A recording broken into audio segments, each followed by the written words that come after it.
পুজো শেষ, রাত জেগে প্যান্ডেল হপিং করেছো, ঠাকুর দেখেছো কলকাতায়, ডেলি ফাস্টফুড খেয়েছো, বিরিয়ানি, এগরোল, মোমো, মোগলাই সব খেয়েছো, বডির 12টা বেজে গেছে।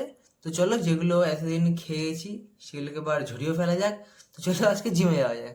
হালকা ওয়ার্ম আপ করে আমি লেগ এক্সারসাইজ করলাম, সেখানে করলাম ফ্রি হ্যান্ড স্কোয়াট, তারপরে করলাম লেগ কার্ল, 4টে সেট টিল ফেলে, তারপরে করলাম লেগ এক্সটেনশন, এটা 4টে সেট টিল ফেলিয়ার পর্যন্ত। লেগ কমপ্লিট হয়ে গেল, তারপরে চলে গেলাম আমি চেস্টের দিকে, সেখানে আমি করলাম ফ্ল্যাট বেঞ্চ ডাম্বেল প্রেস 4টে সেট, এখানে প্রতিটা সেটে 10টা থেকে 15টা maximum.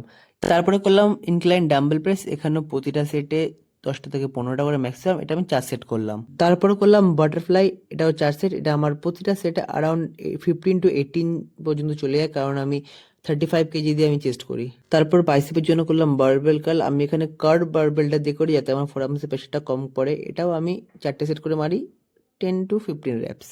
And last hammer curl 4 set 10 to 15 reps।